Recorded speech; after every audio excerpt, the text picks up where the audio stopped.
اعوذ باللہ من الشیطان الرجیم بسم اللہ الرحمن الرحیم۔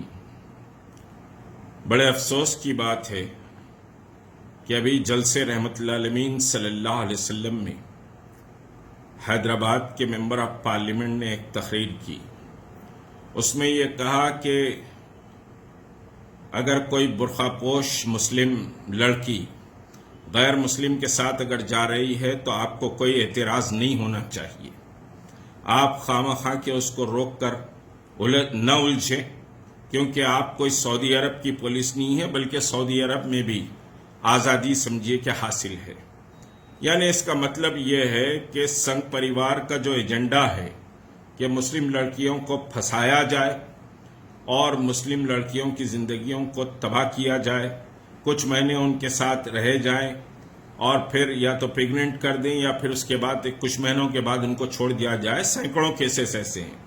ابھی میرے سامنے ایک ہمارے دوست مختلف سمجھیے ریاستوں کا ڈیٹا رکھ رہے تھے، تو ساؤتھ انڈیا میں بلکہ میں چنئی اور سمجھیے کہ کیرلا وغیرہ کی بات نہیں کروں گا، صرف تلنگانہ میں شہر حیدرآباد کا جو سمجھیے کہ ڈیٹا آیا ہے، اس میں 3,500 مسلم لڑکیاں غیر مسلموں کے ساتھ شادی کرنے کی بات آئی ہے۔ اسی طرح مختلف ریاستوں کے بھی فیگرز آئے ہیں، اور ہمارے ممبر آف پارلیمنٹ سمجھیے کہ یہ کہتے ہیں کہ اگر کوئی غیر مسلم کے ساتھ جاتی، انہوں نے یہ نہیں کہا کہ ماں باپ کو تلقین نہیں کی کہ بھئی دینی بچوں کو سمجھیے دین سکھایا جائے، بچوں کو دین کی تربیت دی جائے، اخلاق سدھارے جائیں۔ پرسنل لا بورڈ ایک مہم چلا رہا ہے، ملک کے تمام علماء مہم چلا رہے ہیں، لیکن انہوں نے یہ تلقین کی ہے کہ اگر کوئی پیار کر رہا ہے تو ماں باپ کے پاس جائیں اور سمجھیے کہ برملا یہ کہیں کہ ہم کو اس سے پیار ہے، اور ماں باپ کی ذمہ داری ہے کہ وہ جو اگر پیار کسی لڑکی کو کسی لڑکے سے، کسی لڑکے کو کسی لڑکی سے ہو جاتا ہے، تو یہ 1959 نہیں ہے بلکہ 2021 ہے۔ 21ویں سمجھیے صدی میں آپ قدم رکھ چکے ہیں، آپ سمجھیے کہ اس کی شادی کر دیں۔ یعنی قرآن کا حکم ہے کہ نہی عن المنکر، تأمرون بالمعروف وتنہون عن المنکر، تو آپ نہی عن المنکر کی سمجھیے کہ صاحب نفی کر رہے ہیں۔ آپ یہ کہہ رہے ہیں کہ برائی کو اگر دیکھو تو آپ مت روکو، آپ تماشا دیکھو۔ یعنی سنگھ پریوار کے ایجنڈے کی تکمیل آپ کرو، آپ کو کوئی اختیار نہیں ہے کہ آپ کچھ سمجھیے کہ صاحب تلقین کریں یا سمجھائیں۔ میرے بزرگوں کو اچھی طرح یاد ہوگا کہ تحریک مسلم شبان نے برقع پوش خواتین کے تعلق سے ایک بڑی مہم چلائی تھی کہ تھیٹرز میں برقع پوش خواتین کا داخلہ بند۔ اس پر بہت بڑا ایک وبال اس وقت سمجھیے کہ صاحب اٹھا تھا، ملک کے اخبارات نے بہت کچھ لکھا، لیکن سمجھیے کہ وہ دکن کی سب سے بڑی مہم تھی جو برقعے کی عظمت کے تعلق سے ہم نے چلائی تھی۔ اور بات صرف یہ تھی کہ ایک آرٹیکل ٹائمز آف انڈیا میں آیا تھا کہ اے برقع called woman to be safe, کہ وہ بلیک ٹکٹ کر سکتی ہے، عاشقی کر سکتی ہے، فلاں کر سکتی ہے، ریسٹورنٹ میں بیٹھ سکتی ہے۔ تو برقعے کی عظمت کو ہم نے سمجھیے کہ صاحب بحال کرنے اور برقعے کی عظمت کو بتانے کے لیے تھیٹرز میں برقع پوش خواتین پر پابندی عائد کی تھی۔ اب حضرت یہ فرما رہے ہیں کہ بھائی برقعے میں جا رہی ہے تو آپ کو کیا اعتراض ہے، جانے دیجئے برقعے میں۔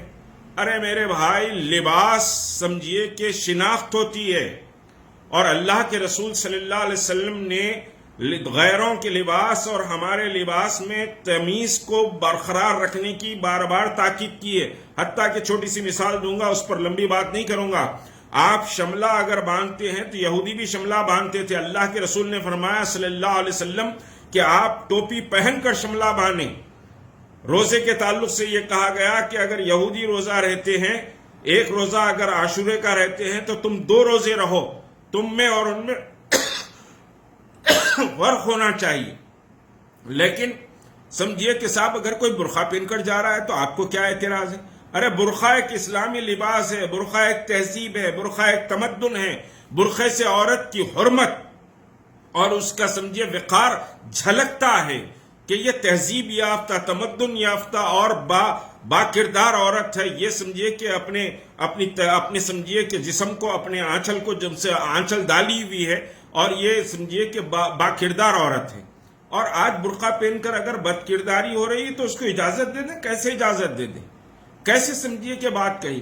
اضلاع سے کئی نوجوان سمجھیے کہ مجھے فون کر کے مختلف اس ایشوز پہ بات کرتے ہیں. میں نے کہا کہ بھائی اس کو ویڈیوز وائرل مت کیجئے، لیکن آپ تلقین کیجئے، اس کے ماں باپ کو بلائیے، اس سمجھیے لڑکی کو روکیے. یہ ایک بہت بڑی سازش کے تحت یہ کام سمجھیے کہ چل رہا ہے. اور مجھے بڑا افسوس ہے کہ آپ سمجھیے کہ قرآن کے نفی کر رہے ہیں، اور محمد رسول اللہ صلی اللہ علیہ وسلم کے سمجھیے کہ صاحب جلسے میں، جن کے نام نامی اسم گرامی سے جلسہ منعقد ہوا، اس عظیم جلسے میں آپ کہہ رہے ہیں کہ صاحب عاشقی کرو. عاشقی کرنے میں برائی نہیں ہے، ہاں جب پیار کیا تو ڈرنا کیا، جاؤ ماں باپ کو دھڑلے سے بولو. تو یہ کہاں کی سمجھیے کس طرف امت کو لے جانا چاہتے ہیں؟ ابھی سمجھیے کہ خود پرانے شہر میں جو آپ کی کانسٹینسی ہے، اس کانسٹینسی میں کتنی برائیاں خود آپ نے گنائی. لیکن خالی گنانے سے نہیں ہوتا، آپ کے ہاتھ میں قوت اور طاقت اللہ نے دی ہے. آپ کے پاس ایم ایل ایز ہیں، آپ کے پاس کونسلر ہیں، خود آپ ممبر آف پارلیمنٹ ہیں، کونسل ممبرز ہیں. پولیس آپ کے اشارے پر چلتی ہے، مجھے کہنے دیجیے. لیکن اس کے باوجود پرانے شہر میں سمجھیے کہ صاحب مسلم عورت پروسٹیوشن میں ملوث ہے. کتنے افسوس کی بات ہے. پرانے شہر میں جہیز کے عنوانات پر سمجھیے مارا اور جلایا جا رہا ہے. کتنے افسوس کی بات ہے. کیا آپ نے کبھی مہم چلائی یا کسی کو مہم چلانے دی؟ ہم ایک کھانا ایک میٹھے کی مہم چلا رہے تھے. اس ایک کھانا ایک میٹھے کی مہم میں کتنے مساجد میں آپ سمجھیے کہ کمیٹیاں لا کر بٹھا دیے ہیں.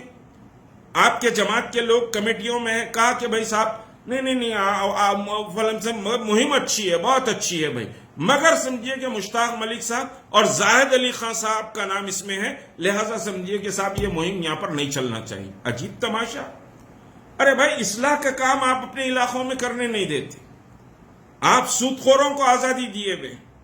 آپ سمجھیے کہ صاحب عیاشی کے بازار چلتے ہیں، اڈے چلتے ہیں، بلکہ مجھے اطلاع ملی فلاں فلاں محلے کا نام نہیں لوں گا، ان محلوں میں گھر کرائے پہ دیے جاتے ہیں.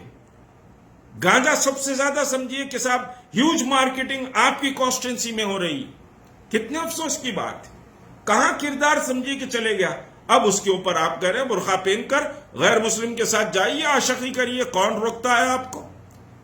اس ملک کا قانون اجازت دیتا ہے. مطلب اب قرآن سمجھیے کہ صاحب بالادست نہیں رہا. قرآن کی تعلیمات یا محمد رسول اللہ صلی اللہ علیہ وسلم کی ہدایات کی اہمیت نہیں ہے، بلکہ کانسٹیٹیوشن آپ کو اجازت دیتا ہے. آپ کریے، ننگے ناچیے. آپ نے سمجھیے ناچ لگایا چار مینار کے پاس. کتنے افسوس کی بات ہے کہ مسلم لڑکیاں تالیاں مارتے ہوئے سمجھیے کہ صاحب چار مینار کے پاس ناچ رہی ہیں. کتنے افسوس کی بات. کس طرف معاشرے کو لے جا رہے ہیں.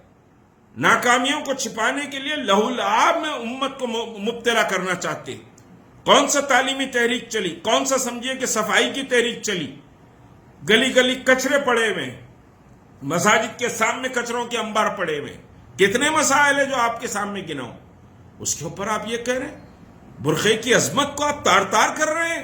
کیا عاشقی کریے برقع پہن کے جا کے، پارکس میں بیٹھیے برقع پہن کر جا کر، تھیٹرز میں بیٹھیے برقع پہن کر جا کر غیر مسلموں کے ساتھ اس کی دعوت دے رہے ہیں. مجھے بڑا افسوس ہے اس بات پر. اور افسوس اس بات پر ہے کہ اصلاحی کام کرنے والے علماء اور مشائخین اس وقت وہاں اسٹیج پر بیٹھے ہوئے.